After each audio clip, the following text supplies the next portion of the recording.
के मंत्रालय पे अपने अपने क्षेत्र के सुझाव दिए हैं, कुछ डिमांड किया है और पूरे देश की जो रेलवे एक लाइफलाइन है उस पे माननीय मंत्री जी का जवाब आना है।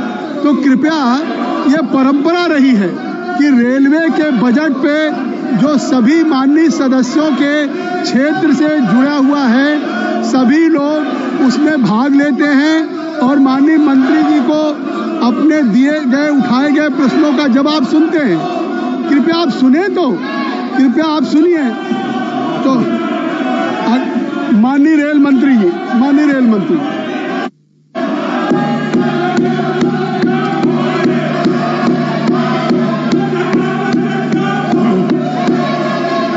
माननीय अध्यक्ष जी, आपका बहुत बहुत धन्यवाद कि आपने इतनी विस्तृत, इतनी सुंदर और इतने अच्छे तरीके से जो चर्चा कराई रेलवे की डिमांड ऑन ग्रांट्स पे, और कई माननीय सांसदों ने इसमें भाग लिया। कल रात में 12 बजे तक, करीब 11:30 बजे तक आपने इस चर्चा को किया। इसके लिए मैं आपका विशेष धन्यवाद देना चाहूँगा माननीय अध्यक्ष जी का कि आपने सभी माननीय सांसदों को अपनी अपनी बात कहने का एक मौका दिया और उसमें किस तरह से सभी ने अपने अपने क्षेत्र की बातें रखी। कई ने अपने राष्ट्र के मुद्दे रखे, कई ने अपने अच्छे काम भी गिनाए और कई ने अपनी और डिमांड्स भी रखी। मैं सभी मान्यवर सांसदों को धन्यवाद देना चाहूँगा कि आपने इतनी समृद्ध चर्चा में भाग लिया।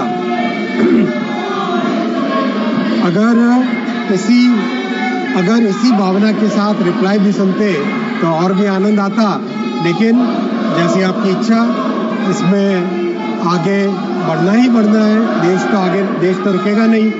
माननीय अध्यक्ष महोदय, मैं सबसे पहले माननीय प्रधानमंत्री जी को धन्यवाद देना चाहूँगा कि रेलवे के प्रति उनका इतना इमोशनल कनेक्ट है। उन्होंने रेलवे को विशेष ध्यान देकर रेलवे के लिए एक हिस्टोरिक बजट पेश किया। 2,52,000 करोड़ रुपए का रेलवे के लिए एक जीबीएस देना अपने आप में एक बहुत बड़ी ऐतिहासिक चीज है और इसके लिए मैं माननीय प्रधानमंत्री जी को धन्यवाद देना चाहूँगा। मैं धन्यवाद देना चाहूँगा माननीय वित्त मंत्री जी को। उन्होंने हर तरह की प्रॉब्लम को समझ के रेलवे के बजट में हर प्रॉब्लम को सॉल्व करने के लिए आपने मदद की और 2,52,200 करोड़ रुपए का जो जीबीएस दिया है उसके लिए मैं माननीय वित्त मंत्री जी को धन्यवाद देना चाहूँगा। मैं धन्यवाद देना चाहूँगा सभी मान्यवर सांसदों को कि आपने पूरे वर्ष भर जिस तरह से संवाद रखा, हमेशा मिलते रहे, अपने क्षेत्र की प्रॉब्लम को लेकर आते रहे और उसमें कई चीज़ें सॉल्व हुई, कुछ चीज़ें सॉल्व और अभी होंगी। ऐसा संवाद इस डेमोक्रेसी का सबसे बड़ा यही एक बड़ा मूल है कि एक अच्छा संवाद होता रहे और एक से दूसरे के साथ बातचीत करके हम इस देश को आगे बढ़ाते रहें। मैं माननीय अध्यक्ष जी, सबसे पहले रेलवे के फाइनेंशियल्स पे आऊँगा क्योंकि ये बजट के सत्र का विषय है। माननीय अध्यक्ष महोदय, कोविड में रेलवे को काफ़ी डिफिकल्टी हुई थी। उन मुश्किलों से निकल के आज रेलवे एक हेल्दी सिचुएशन में आई है और रेलवे के जो टोटल खर्चे हैं उन खर्चों में बड़े खर्चों को, छोटे खर्चों को, सबको मिला के आज परिस्थिति ऐसी है कि करीब सारे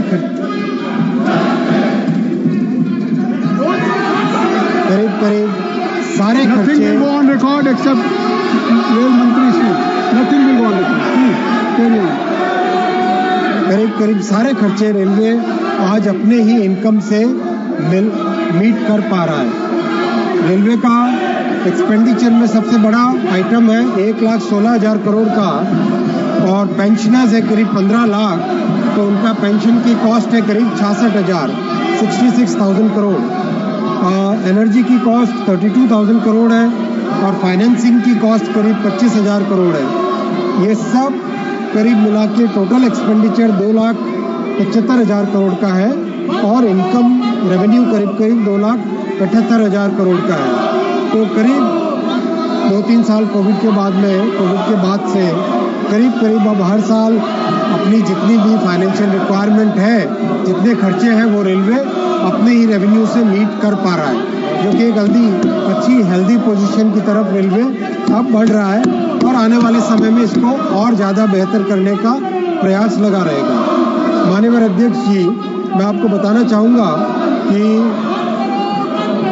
रेलवे पैसेंजर्स के ऊपर एक बहुत बड़ी सब्सिडी देता है। रेलवे का खर्चा पैसेंजर्स को ट्रैवल कराने में, 1 किलोमीटर ट्रैवल कराने में 1 रुपये 38 पैसे का खर्चा होता है। 1 रुपये 38 पैसे का खर्चा होता है।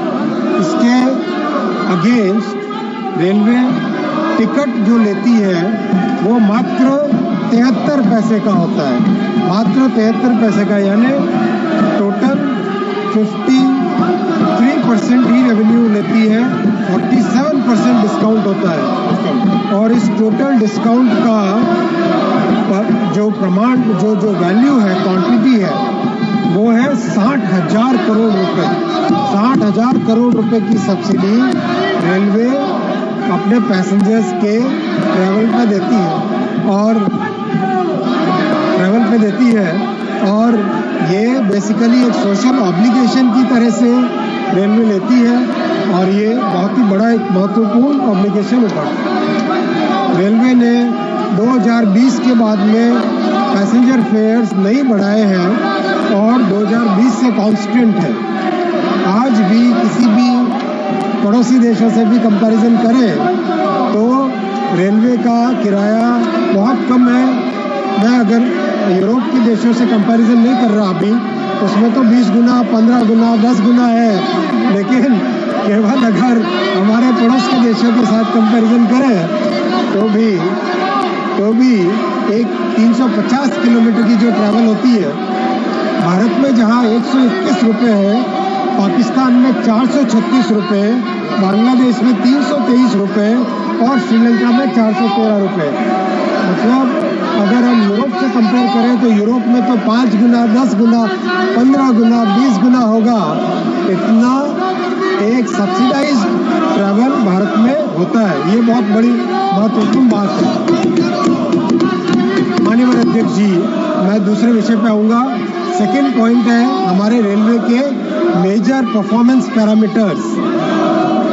माननीय अध्यक्ष जी, गौरव की बात है, बहुत ही गौरव की बात है और विपक्ष के सभी साथी भी इसमें गौरव करेंगे, सभी साथी गौरव करें इसमें कि आज भारत विश्व के टॉप 3 लोडिंग कंट्रीज में कन्वर्ट हो रहा है। इस साल 1.6 billion ton cargo railway carry करेगा, जो कि अपने आप में एक इतिहास है, रिकॉर्ड है। और अब सिर्फ चाइना और यूएस और भारत ये टॉप 3 हो गए हैं। ये एक बहुत बड़ी उपलब्धि है देश की और इसके लिए मैं माननीय अध्यक्ष महोदय, मैं सभी देशवासियों को और सभी सांसदों को और सभी रेलवे के कर्मचारियों को धन्यवाद देना चाहूँगा। अध्यक्ष जी, 34,000 किलोमीटर रेलवे के ट्रैक बने, जो कि जर्मनी के पूरे रेलवे नेटवर्क से भी ज़्यादा है। अध्यक्ष जी, ट्रैक जो रिप्लेस हुए, पुरानी पटरियों को रिप्लेस करके नई पटरी बनाना, तो उसमें 50,000 किलोमीटर नई पटरियां बनी हैं और उसके कारण सेफ्टी में बहुत बड़ा इम्प्रूवमेंट आया है। अध्यक्ष जी, 12,000 फ्लाईओवर्स और अंडरपासेस बने, जिससे कि बहुत बड़ा देश में इसका लाभ हुआ है। और कोविड के बाद में पैसेंजर्स इस बार फिर 720 करोड़ से ज़्यादा पैसेंजर्स भारत की रेलवे कैरी करेगी, जो अपने आप में बहुत बड़ी एक उपलब्धि है। LHB कोचेस जो जहां मात्र 400-500 बनते थे, अध्यक्ष जी अब 5,000, 5,500 बनते हैं और 41,000 LHB कोचेस बने हैं इन 10 वर्षों में। अध्यक्ष जी, लोकोमोटिव का प्रोडक्शन, इंजन का प्रोडक्शन 1,400 पे पहुंच गया है, जो पूरा अमेरिका, पूरे यूरोप, इन दोनों को जोड़ दे उससे भी ज़्यादा है भारत का लोकोमोटिव का प्रोडक्शन। अध्यक्ष जी, गौरव की बात है, देश ने 2 लाख वैगन ऐड किए अपनी फ्लीट में, 2 लाख वैगन ऐड किए, बहुत बड़ी बात है ये। 14,000 ब्रिजेस को पूरा रीबिल्ड किया, रिहेबिलिटेट किया है। अध्यक्ष जी 3,300 स्टेशन को डिजिटल कंट्रोल पे लेके आए हैं, जो कि अपने आप में बहुत बड़ी उपलब्धि है। अध्यक्ष जी एक ऐसा आपके साथ शेयर करना चाहूँगा जिसमें अगर 1 सेकंड के लिए भी मान्यवर सांसद महोदय सुने तो उनकी छाती गर्व से फूल उठेगी। अध्यक्ष जी आज भारत रेलवे का बड़ा एक्सपोर्टर बन के उभरा है और ऑस्ट्रेलिया में मेट्रो के कोच जा रहे हैं, UK, Saudi Arabia, France, Australia, इन सब में बोगी जा रही है भारत की एक्सपोर्ट होके। फ्रांस, मैक्सिको, रोमानिया और स्पेन, जर्मनी और इटली में प्रोपल्शन के इक्विपमेंट जा रहे हैं। मोजाम्बिक, बांग्लादेश, श्रीलंका में पैसेंजर कोच जा रहे हैं और जल्दी ही मरहोरा में, सारण जिले में, बिहार में बनने वाले लोकोमोटिव जाएंगे दुनिया भर में एक्सपोर्ट होने के लिए। और तमिलनाडु से बने हुए पहिए, व्हील्स सारी दुनिया में एक्सपोर्ट होंगे। ये गौरव की बात है माननीय अध्यक्ष जी, और पूरा देश इसमें गौरव करे। ये प्रधानमंत्री जी का मेक इन इंडिया का बहुत बड़ा सबूत है। माननीय अध्यक्ष जी मैं और बताना चाहूँगा इस साल 2025 में भारतीय railway scope 1 net zero achieve करेगा। स्कोप 1 नेट जीरो बहुत बड़ा टारगेट है। इस टारगेट को 2025 में भारतीय रेलवे अचीव करेगा। अध्यक्ष जी 5 लाख लोगों को भारतीय रेलवे ने रोजगार दिया है, 5 लाख लोगों को, और एज वी स्पीक आज भी 1 लाख लोगों के लिए भारतीय रेलवे में रिक्रूटमेंट का काम चल रहा है। 1 लाख लोगों के लिए रिक्रूटमेंट का काम चल रहा है। अध्यक्ष जी रेलवे ने फ्रेट कॉरिडोर को करीब कंप्लीट कर दिया है और बहुत बड़ा फोकस है सेफ्टी पे। मैं इस विषय पे आना चाहूँगा। बहुत सारे टेक्नोलॉजिकल चेंज किए हैं सेफ्टी पे, longer rail, better quality of rail, electronic interlocking, fog safety device, उन सब को लाके भारत की रेलवे ने बहुत बड़ा फोकस करके एक सिग्निफिकेंट इम्प्रूवमेंट लेके आए, बेटर मेंटेनेंस प्रैक्टिसेस लेके आए और ट्रैक मेंटेनेंस के लिए एक नई तरह की एक गाड़ी बनी है, RCR कहते हैं इसको, रेल कम रोड व्हीकल, वो बना के जिससे कि ट्रैक मेंटेनेंस को बहुत ज़्यादा सामान कैरी नहीं करना पड़े। प्राइमरी रेल रिन्यूअल 50,000 किलोमीटर किया है। अध्यक्ष जी इन सब का रिजल्ट ये आया है कि जो वेल्डिंग के फेलियर होते थे पहले 3,700 होते थे 2013-14 में, आज 90% कम होके मात्र 300 से कम रह गए थे। अध्यक्ष जी वैसे ही रेल फ्रैक्चर, पहले रेल फ्रैक्चर बहुत सुनते थे, आज रेल फ्रैक्चर जो 2013-14 में 2,500 होते थे वो मात्र 240 रह गए हैं। वो भी ये उसी काम का परिणाम है ये।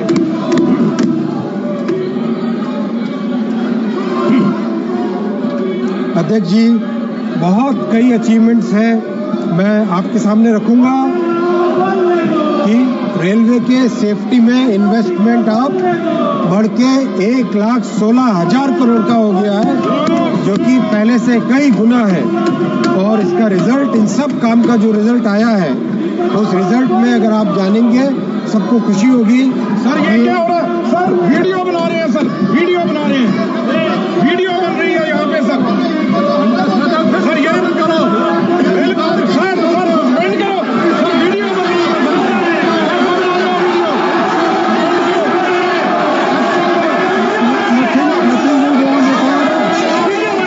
माननीय मंत्री जी का भाषण जाएगा, वक्तव्य जाएगा, आप सदन की मर्यादा रखिए। मिस्टर टैगोर, वीडियो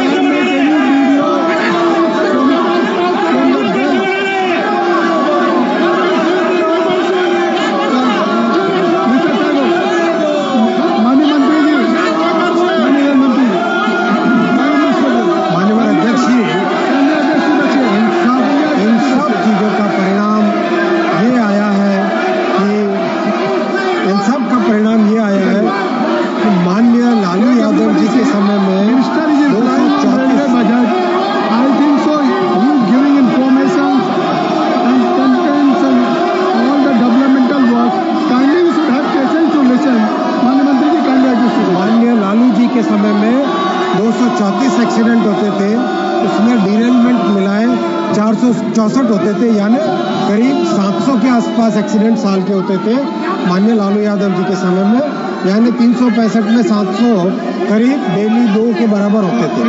वैसे ही ऑनरेबल ममता बनर्जी जी के समय में 165 एक्सीडेंट्स होते थे, 230 उसमें डिरेलमेंट जोड़ो तो 395 395 यानी डेली एक। खड़गे जी के समय में, माननीय खड़गे जी के समय में 118 एक्सीडेंट, 263 उसमें डिरेलमेंट जोड़ो तो 381 एक्सीडेंट्स टोटल होते थे, यानी डेली एक।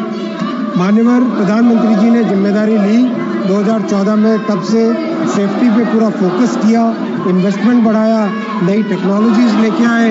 2019-20 में कम होके ये आंकड़ा 291 में पहुंचा और आज एक्सीडेंट्स 30, डिरेलमेंट ऐड करो 43, तो टोटल 73 पे आ गया है, जो कि पहले से 90% कम है और 2014-15 से 80% कम है।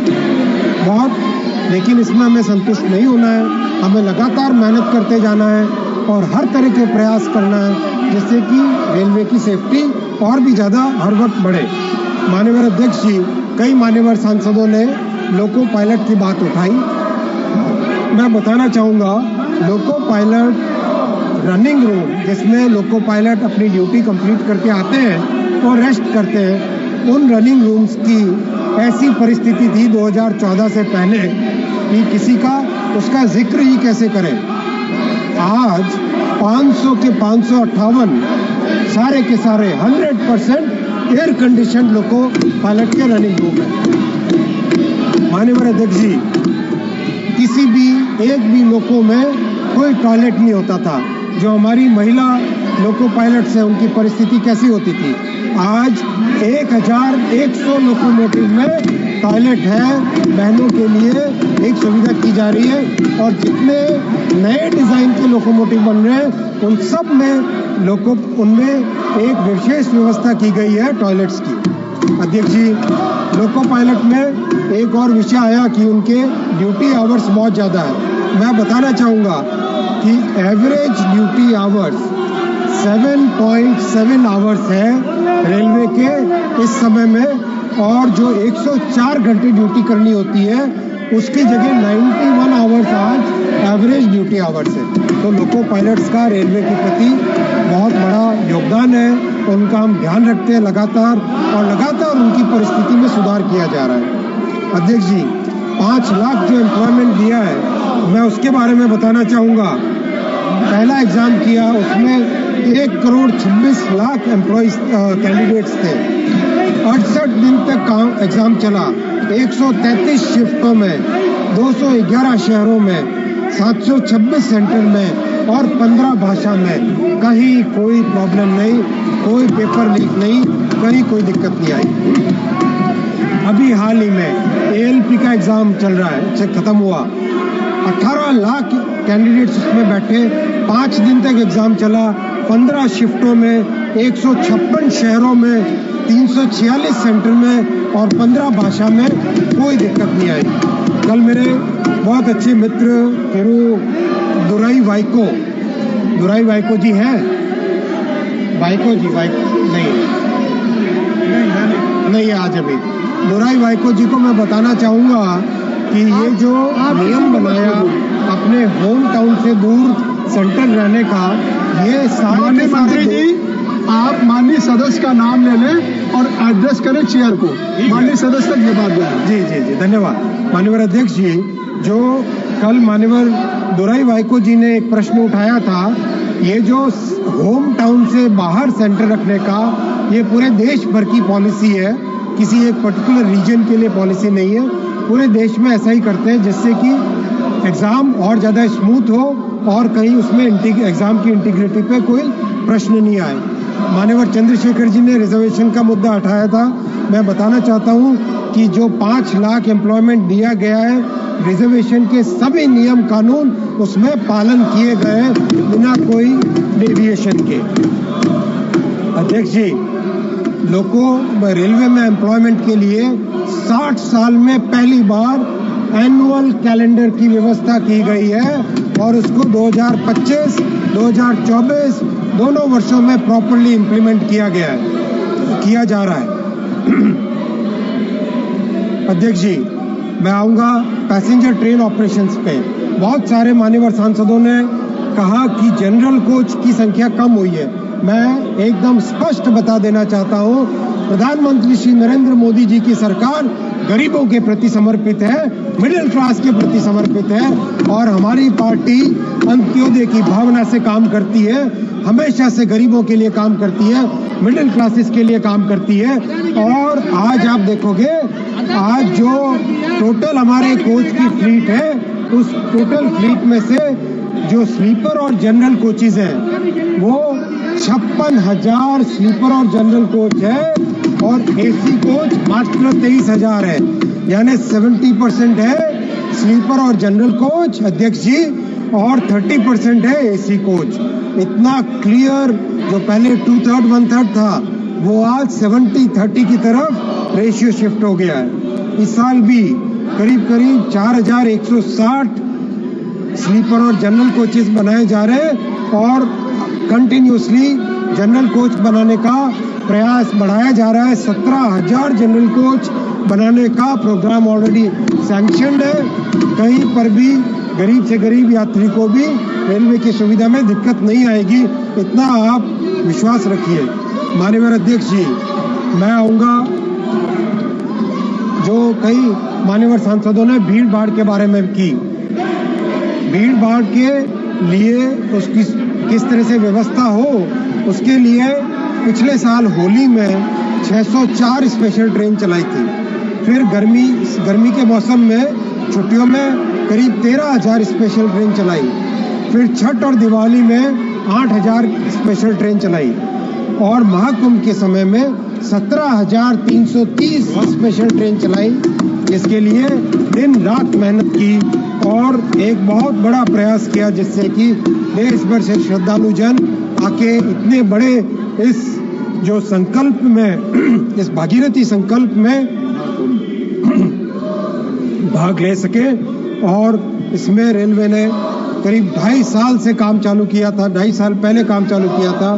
गंगा जी पर नया पुल बनाया, जंगाई फाफामऊ की लाइन को डबल किया, 21 फ्लाईओवर अंडरपास बनाए, 3 नई वॉशिंग लाइन बनाई, 48 प्लेटफॉर्म्स को बढ़ाया, 23 परमानेंट होल्डिंग एरियाज बनाए, एक स्टेशन पे पूरे के पूरे 9 स्टेशन पे काम किया और बहुत अच्छा।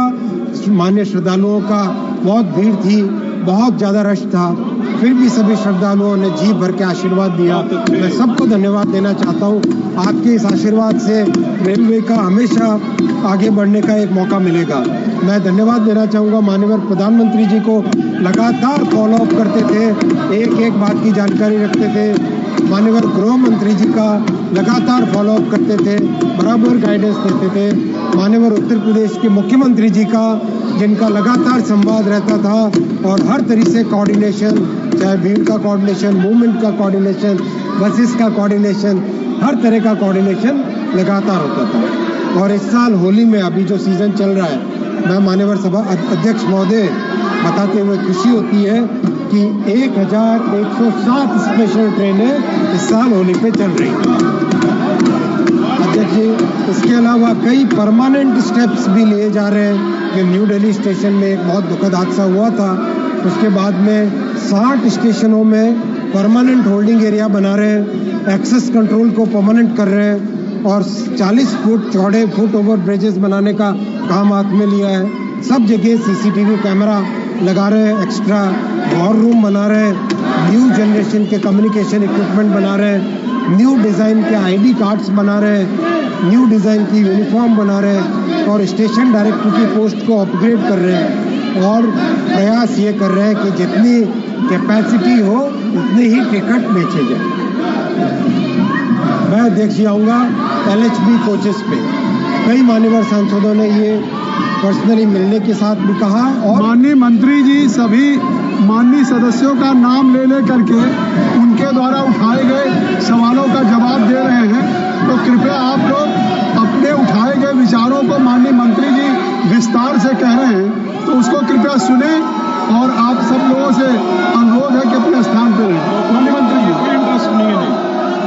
माननीय अध्यक्ष जी, LHB कोच सेफ होते हैं पुराने डिज़ाइन के ICF कोचेस के कंपैरिजन में। इसीलिए माननीय प्रधानमंत्री जी ने 2014 के बाद में जहां 550 के आसपास साल के प्रोडक्शन होता था उसको 10 गुना बढ़ा के 5,500 किया। और मैं आपके सामने बहुत ही संतुष्टि के साथ कहना चाहूँगा कि प्रधानमंत्री श्री नरेंद्र मोदी जी की इस तीसरी टर्म में सारे के सारे कोचेस को LHB में कन्वर्ट कर लिया जाएगा और ये सभी के लिए फायदे का बात है, सभी के लिए इसका लाभ होगा, आप सबके एरियाज में इसका बेनिफिट होगा, ऐसा मेरा मानना है। तो आप भी इसका आनंद उठाइए और थोड़ा शोरगुल के बजाय बैठ के तालियां बजाइए, वो ज़्यादा लाभ होगा, आपके एरिया में भी लोग आपको ज़्यादा पसंद करेंगे। माननीय सभापति जी, वंदे भारत चेयर कार की डिमांड हर जगह से आती है। 50 और नई वंदे भारत चेयर कार बनाई जाएगी। स्लीपर का वंदे भारत स्लीपर 260 नई वंदे भारत स्लीपर बनाई जाएंगी। अमृत भारत जो कि एक बहुत ही अच्छी ट्रेन है हमारे श्रमिक वर्गों के लिए और जो गरीब से गरीब व्यक्ति के लिए एक अच्छा साधन है, वो 100 नई अमृत भारत ट्रेन बनाई जाएंगी। मेमू जिसकी डिमांड बार बार आती है, 50 नई मेमू बनाई जाएगी। और नमो भारत ट्रेन जो कि बहुत अच्छी चल पड़ी है, वैसी 50 और नई ट्रेन बनाई जाएगी। और वर्षा ताई है यहाँ पर, वर्षा गायकवाड़ जी, माननीय अध्यक्ष जी, वर्षा ताई सुने, वर्षा जी का नाम ले लीजिए, वर्षा का नाम ले लिया आप, वो सुनेंगे। माननीय अध्यक्ष जी, माननीय अध्यक्ष जी, हमारे श्रीकांत भाई भी यहाँ पर बैठे हैं और हमारे मुंबई के, महाराष्ट्र के कई सांसद बैठे हैं। अभी हाल ही में माननीय देवेंद्र जी से मेरी चर्चा हुई थी। माननीय प्रधानमंत्री जी का मुंबई के लोकल ट्रेन को सुधारने के लिए जो प्रयास है वो मैंने चर्चा की माननीय देवेंद्र जी से और माननीय अध्यक्ष जी ये तय हुआ 238 नई ट्रेन मैन्युफैक्चर होगी मुंबई के लोकल ट्रेन के लिए। 238 नई ट्रेन ट्रेवल होगी और वर्षा जी सुनती तो खुश होती, लेकिन अभी वेल में है, वेल से भी अगर ताली बजा ले तो उनका लाभ हो जाएगा, ऐसा मैं मानता हूँ। उधर जाके ताली बजाएंगी तो और अच्छा रहेगा। माननीय अध्यक्ष जी, मैं बताना चाहता हूँ कि अब जो बैंगलोर, हमारे कर्नाटक के माननीय सांसद महोदय यहाँ पर है, माननीय जोशी जी है, माननीय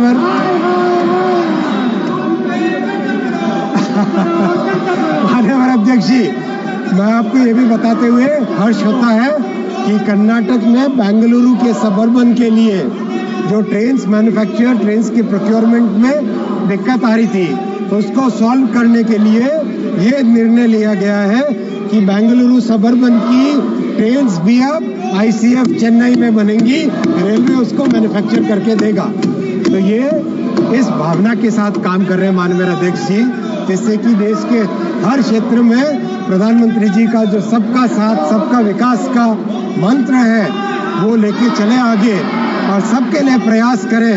इसमें थोड़ा आपका विपक्ष का भी प्रयास हो जाए तो बहुत अच्छा रहेगा और ऐसा ही मेरा सबसे निवेदन है। माननीय अध्यक्ष जी, मैं आता हूँ एक बहुत इम्पोर्टेंट डेवलपमेंट रेलवे में जो हुआ है उसके ऊपर। माननीय अध्यक्ष जी, बहुत खुशी के साथ बताना चाहूँगा कि हमारे 68 डिवीजन में से 49 डिवीजन ऐसे हैं जिसका अभी पंक्चुअलिटी 80% से अधिक पहुंच गया। 80% पंक्चुअलिटी इन 49 डिवीजन्स। और उससे भी गौरव की बात यह है कि 12 डिवीजन ऐसे हैं जहां पंक्चुअलिटी 95% पहुंच गई है। ये विश्व के जो बड़े विकसित और समृद्ध राष्ट्र हैं उन राष्ट्रों के बराबर पहुंचने की एक प्रयास है। इसमें अभी बहुत मेहनत करनी है और भी मेहनत करेंगे, लेकिन कम से कम 12 डिवीजन आज ऐसे हो गए जहां पे 95% पंक्चुअलिटी पहुंच गई है। माननीय अध्यक्ष जी, बात कवच की आई, कई माननीय सांसदों ने कवच की बात कही, मैं डिटेल में इसके बारे में चर्चा कर चुका हूं। आज मैं बताना चाहूँगा कि जो काम विश्व के दूसरे देशों ने 1980-1990 में किया था, वो काम भारत में मोदी जी के आने के बाद में ही आरंभ हुआ। 2016 में इसका कवच का डेवलपमेंट चालू हुआ, 19 में फर्स्ट वर्जन बना, फिर बाद में उसकी टेस्टिंग हुई और 2024 के जुलाई के महीने में फाइनल वर्जन कवच 4.0 बना और अब बड़े स्केल पे कवच का रोल आउट होगा। 10,000 लोकोमोटिव पे और 15,000 किलोमीटर पे एक साथ कवच का काम चालू हो रहा है। और अध्यक्ष जी, आसान काम नहीं है, ये पूरी तरह से पूरा टेलीकॉम का नेटवर्क, जैसा BSNL का नेटवर्क है वैसा पूरा बनाना पड़ता है। ये केवल एक डिवाइस नहीं है कि लोकोमोटिव के ऊपर रख दिया, इसमें बहुत केयरफुली पूरी हर 5 किलोमीटर 10 किलोमीटर पे टेलीकॉम के टावर लगते हैं, उसके ऊपर टेलीकॉम का इक्विपमेंट लगता है, पूरे रेलवे ट्रैक के साथ ऑप्टिकल फाइबर केबल का नेटवर्क लगता है, हर स्टेशन पे डेटा सेंटर बनता है और उसके बाद में लोको और ट्रेन के ऊपर कवच का डिवाइस लगता है। इसके लिए 20,000 फील्ड स्टाफ को ट्रेनिंग दी गई है और 13 इंजीनियरिंग कॉलेजेस में कवच के कोर्स चालू किए गए। माननीय अध्यक्ष जी, अब मैं अगले विषय पे आऊंगा, देश में किस तरह से रेलवे का इंफ्रास्ट्रक्चर बढ़ रहा है।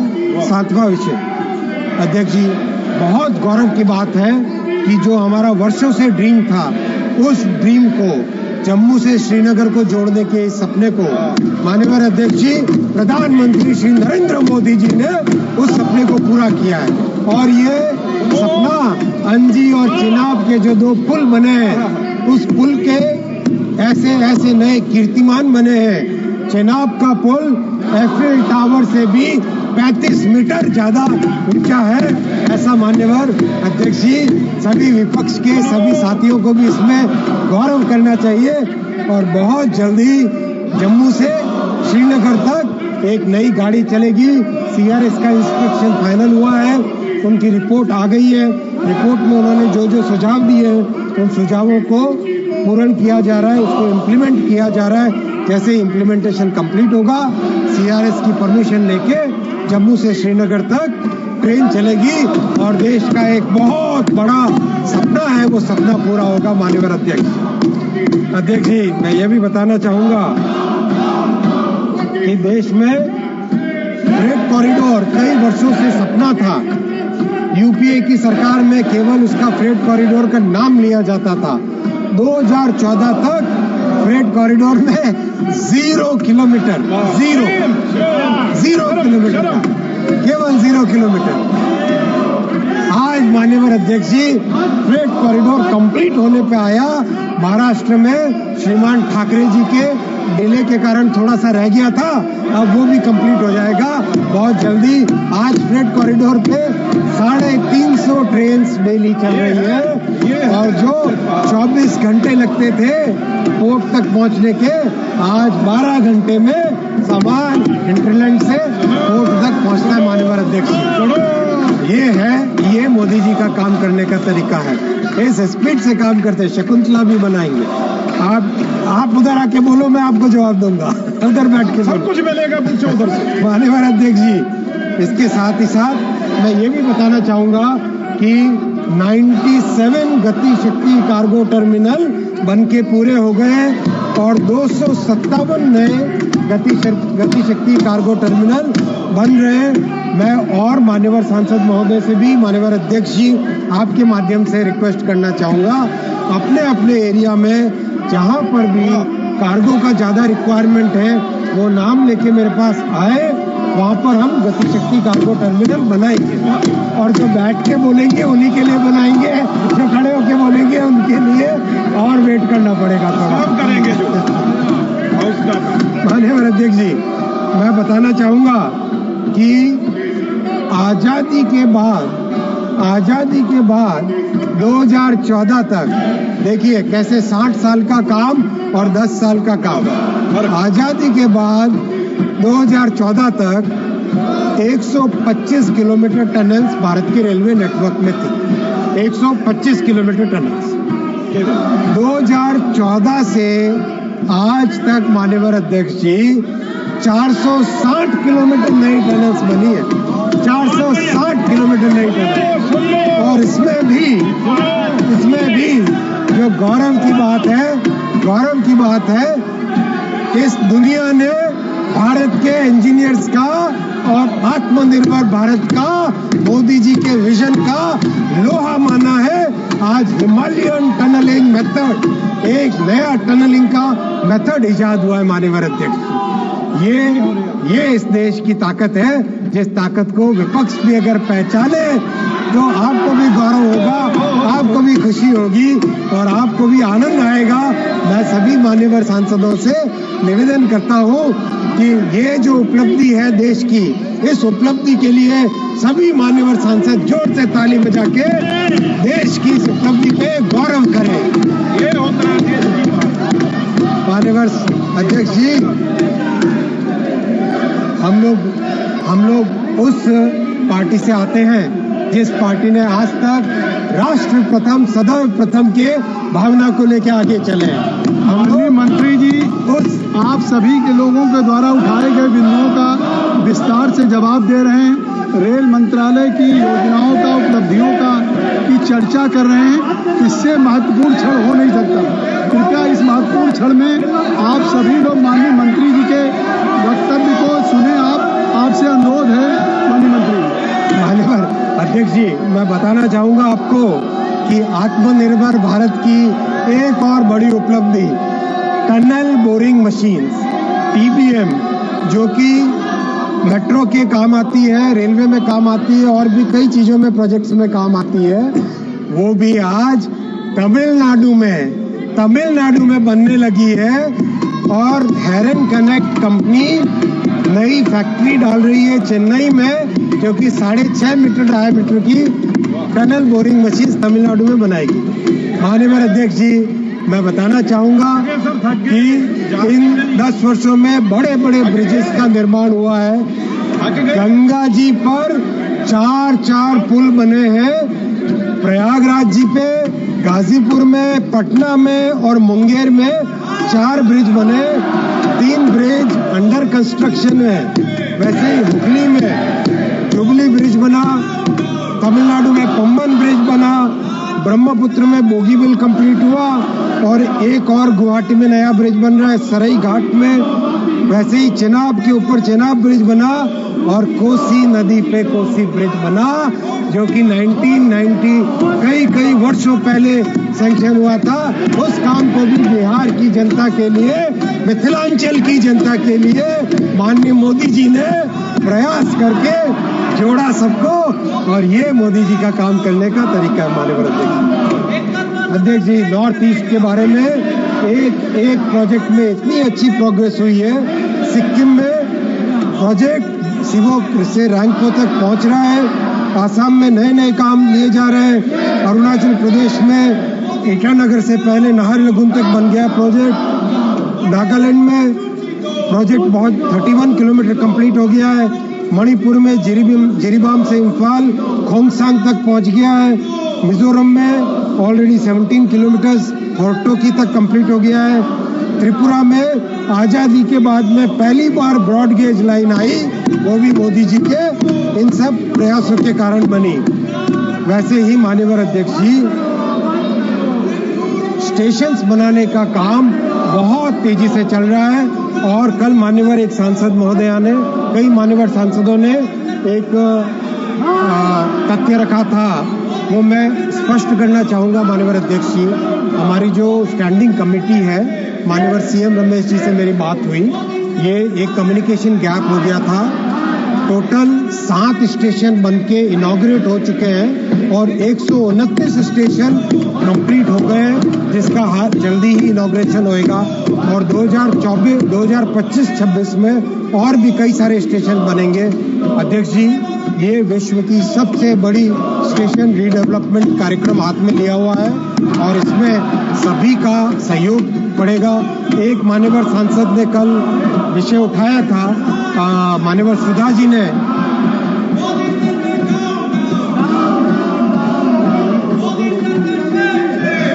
क्या कर रहे हैं? मान्यवर सुधा जी ने, माननीय रेल राज्य मंत्री जी, माननीय रेल राज्य मंत्री जी, आपके मंत्री जी जवाब दे रहे हैं, आप कृपया अपने स्थान पर दें। माननीय अध्यक्ष जी, कल माननीय सुधा जी ने पॉइंट उठाया था उनके एक स्टेशन के बारे में। मैंने कल रात में ही यहाँ से बाहर निकलते ही सबसे पहले जनरल मैनेजर सदर्न रेलवे को फोन किया कि उस स्टेशन पे अधिकारियों को भेजें और उसकी चेकिंग करें, जांच करें। माननीय अध्यक्ष जी, मैं आपको विश्वास दिलाना चाहूँगा और सभी माननीय सांसदों को भी निवेदन करूँगा, आप सब काम की क्वालिटी के ऊपर ध्यान दें और कहीं पर भी कोई कॉम्प्रोमाइज नहीं करेंगे। क्वालिटी पे कोई कॉम्प्रोमाइज नहीं होगा। समय अधिक लगे लेकिन काम ऐसा होना चाहिए, क्योंकि प्रधानमंत्री जी ने ये मार्गदर्शन दिया है कि ये जो काम हो रहा है 50 साल के लिए काम हो रहा है, तो 50 साल के लिए जो काम हो रहा है उसके ऊपर पूरा ध्यान देना हमारा कर्तव्य है।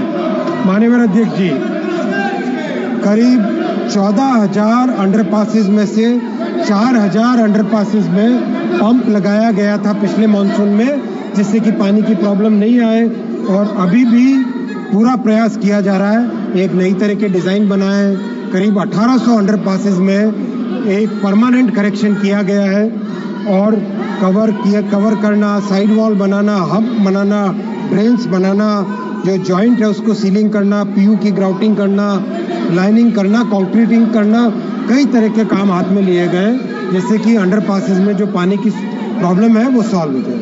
माननीय अध्यक्ष जी, कल एक प्रयास किया गया कि तमिलनाडु, केरल और वेस्ट बंगाल के प्रति भेदभाव किया जा रहा है।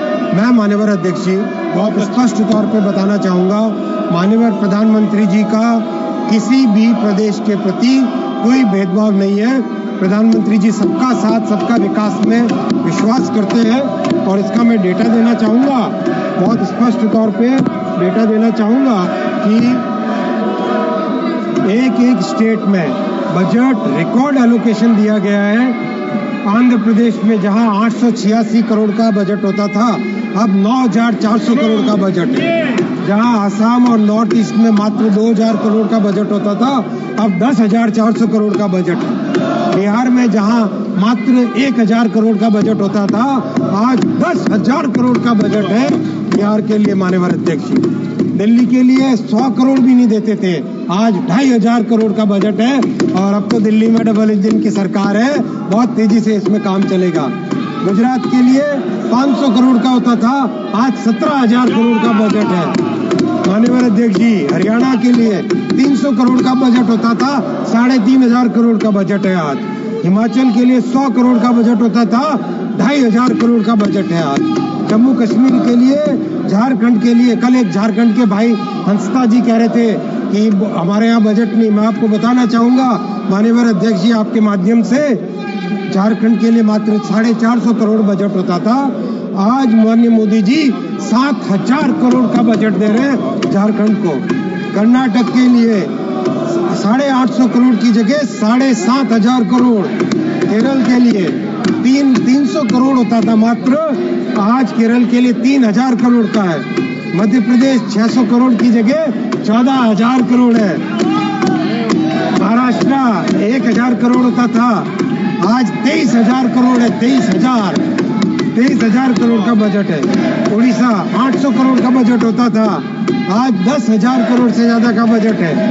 पंजाब में हमारी सरकार नहीं है, फिर भी जो 225 करोड़ का बजट था, आज 5,500 करोड़ का बजट है।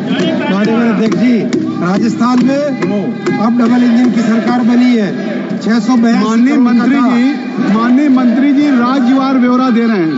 9 राज्य में प्रत्येक तमिलनाडु हो, कर्नाटका हो, आंध्रा हो, कितना बजट का एलोकेशन इंक्रीज हुआ है, कृपया आप लोग सुने और डिटेल रिप्लाई दे रहे हैं माननीय मंत्री जी।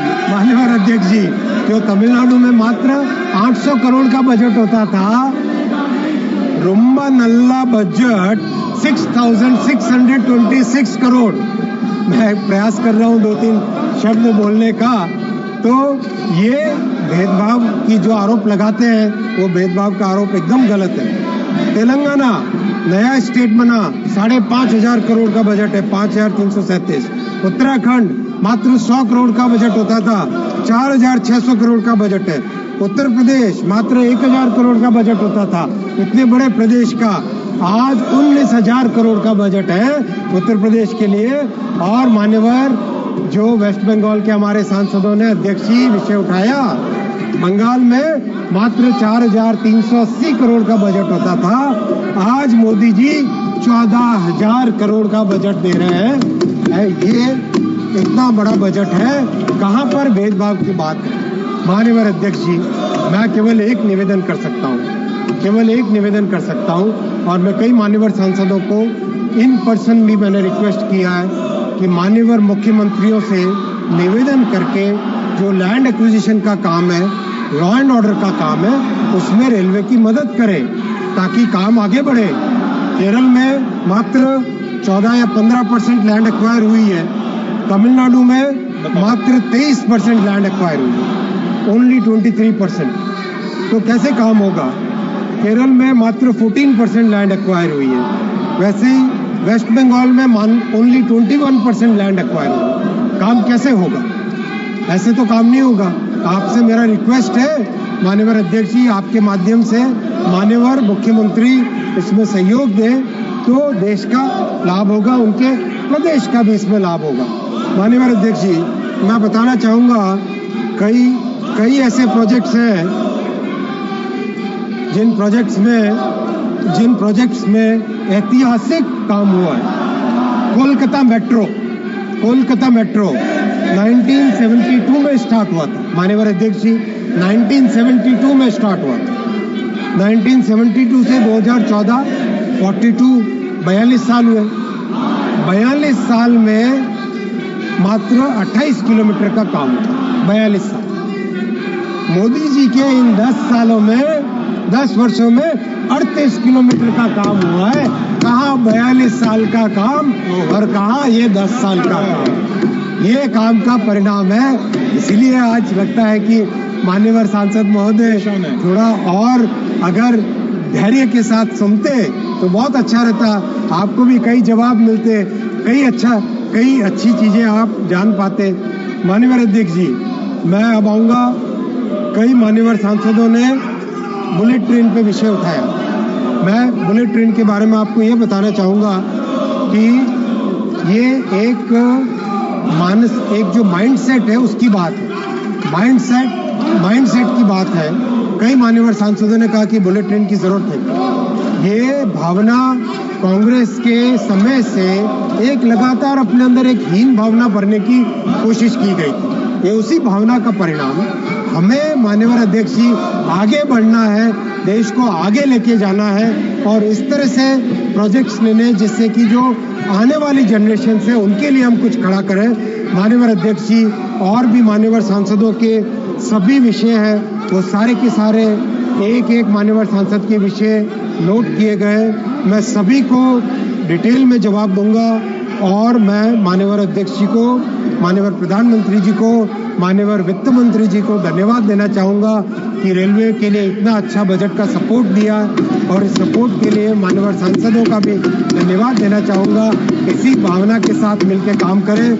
माननीय अध्यक्ष जी, राष्ट्र प्रथम सदैव प्रथम को आगे रखें, अंत्योदय की भावना को साथ रखें, सबका साथ सबका विकास के प्रधानमंत्री जी के मंत्र को लेके आगे बढ़े। बहुत बहुत धन्यवाद माननीय अध्यक्ष। श्री राजेश रंजन जी, श्री सुधाकर सिंह जी, श्री एन.के. प्रेमचंद्रन जी, डॉक्टर टी. सुमति उर्फ तामी झांची थंगा पंडियन ने रेल मंत्रालय से संबंधित अनुदान की मांग पर अनेक कटौती प्रस्ताव प्रस्तुत किए थे। अब मैं सभी कटौती प्रस्तावों को एक साथ सभा के मतदान हेतु रखूंगा। प्रश्न ये है कि माननीय सदस्यों द्वारा प्रस्तुत सभी कटौती प्रस्ताव स्वीकृत किए जाएं। जो सदस्य इसके पक्ष में हैं वो हाँ कहें, जो सदस्य विरोध में हैं वो ना कहें। मेरे विचार में निर्णय ना वालों के पक्ष में हुआ, कटौती प्रस्ताव अस्वीकृत हुआ। अब मैं रेल मंत्रालय से संबंधित वर्ष 2025-26 की अनुदान की मांग सभा के मतदान के लिए रखता हूं। प्रश्न ये है कि अनुदानों की मांगों की सूची के स्तंभ 2 में रेल मंत्रालय से संबंधित मांग संख्या 85 के सामने दर्शाए गए मांग शीट्स के संबंध में 31 मार्च 2026 को समाप्त होने वाले वर्ष में संदाय के दौरान होने वाले खर्चों की अदायगी करने हेतु अनुदानों की मांगों की सूची के स्तंभ 3 में दर्शाई गई राजस्व लेखा तथा पूंजी लेखा संबंधी राशियों से अनधिक संबंधित राशियां भारत की संचित निधि में से राष्ट्रपति को दी जाए। जो सदस्य इसके पक्ष में हैं वो हाँ कहें, जो सदस्य विरोध में हैं वो ना कहें। मेरे विचार में निर्णय हाँ वालों के पक्ष में हुआ, निर्णय हाँ वालों के पक्ष में हुआ। रेल मंत्रालय से संबंधित अनुदान की मांगें पारित हुई। सर एक मिनट बिठाओ, इनको बिठाओ पहले। हाँ बिठा रहा हूँ भाई, पीछे मत खाओ ना, खुद ही बिठा। कृपया रेल मंत्रालय से संबंधित अनुदान मांग पूरी हुई। अब मैं अनुरोध करूंगा कि आप लोग अपने स्थान पर चले जाएं, फिर आपकी जो बात होगी वो सुनी जाएगी। कृपया I am requesting to all of you my honourable members कि kindly take your seat, kindly take your seat. Then हाँ तो kindly just you ask from your members, certainly I will allow, but kindly you ask to your members, क्योंकि अभी दूसरा जल शक्ति मंत्रालय का बजट प्रस्तुत होना है। तो जल शक्ति मैं अवसर दूंगा। गौरव गोगोई जी, आप नहीं बेल कैसे हाउस कहाँ ऑर्डर है? आप अपने लोगों को बुलाएं, अपने सदन में लोगों को बुलाएं। मैं सभी से रिक्वेस्ट करूंगा कि कृपया आप सब लोग अपने स्थान पे जाएं, तो मैं आपके नेता को समय दूंगा। अब मैं कह रहा हूं, अगर आप लोग सदन से अपने सीट पे जाएंगे तो मैं सभी को, आपके नेता को अवसर दूंगा। लेकिन अगर आप सदन के बेल में भी माननीय मंत्री जी के जवाब को भी आप व्यवधान उत्पन्न कर रहे हैं। अब अगर आपका नेता बोलना चाहता है तो कृपया आप सुनिए। तो अब मुझे जो जल शक्ति मंत्रालय से संबंधित अनुदान की मांगे हैं, अब सभा में जल शक्ति मंत्रालय से संबंधित अनुदानों की मांग संख्या 62 और 63 को चर्चा तथा मतदान के लिए लिया जाएगा। सभा में उपस्थित जिन माननीय सदस्यों को जल शक्ति मंत्रालय से संबंधित अनुदान की मांगों पर कटौती प्रस्ताव परिचालित किए गए हैं, यदि वे अपनी कटौती प्रस्ताव प्रस्तुत करना चाहते हैं तो 15 मिनट के भीतर सभा पटल पर पर्चियां भेज दें जिनमें उन कटौती प्रस्तावों की संख्याएं लिखी हों जिन्हें वे प्रस्तुत करना चाहते हैं। इस प्रकार प्रस्तुत किए गए कटौती प्रस्तावों की क्रम संख्याओं को दर्शाने वाली सूची कुछ समय पश्चात सूचना पट पर लगा दी जाएगी। यदि सदस्यों को उस सूची में कोई विसंगति मिले तो वो उसकी सूचना तत्काल सभा पटल पर मौजूद अधिकारी को दे दें। श्री किरण रिजिजू जी, संसदीय कार्य मंत्री। सभापति महोदय, मैं कहना चाहता हूं कि सदन से बाहर कांग्रेस पार्टी और बाकी ऑपोजिशन पार्टी कहता है कि बोलने के लिए मौका देना चाहिए, चर्चा होना चाहिए। हाउस के अंदर में आता है तो फिर चर्चा नहीं होने देते, फिर हंगामा करते हैं। क्यों ऐसा करते हैं? आप लोग बहुत गलत तरीके से सदन का समय को बर्बाद करते हैं। बिल्कुल ऐसा मत कीजिए, चर्चा होने दीजिए, सवाल पूछिए, सरकार जवाब देने के लिए रेडी है। मिनिस्टर आके रुका हुआ है, अभी जल शक्ति पे चर्चा होना है, मिनिस्टर रेडी है। रेल मंत्री का जवाब को भी आप लोग इतना डिस्टर्ब किया। हर एक मेंबर बहुत अच्छा सुझाव दिया और जो मंत्री उसको रेस्पॉन्ड किया, फिर आप सुनते नहीं हो। आपने मांग रखा, मांग पूरा करने के लिए जब मंत्री बोलना चाहते हैं, फिर आप बोलते हुए मंत्री का जवाब सुनना नहीं चाहते हैं। अब मंत्री जवाब देने के लिए, मंत्री सुनने के लिए सदन में आते हैं, आप लोग हंगामा करते हैं। ऐसा मत कीजिए। विशेष करके कांग्रेस पार्टी को मैं कहना चाहता हूँ, छोटे छोटे पार्टी के मेंबर्स को बोलने का मौका दीजिए। आपका वजह से छोटा छोटा पार्टी के कम एमपी वाला का समय भी बर्बाद कर रहा है। मैं इसका निंदा करता हूँ। माननीय सदस्य श्री जगदम्बा पाल जी, माननीय सदस्य जगदम्बा पाल जी।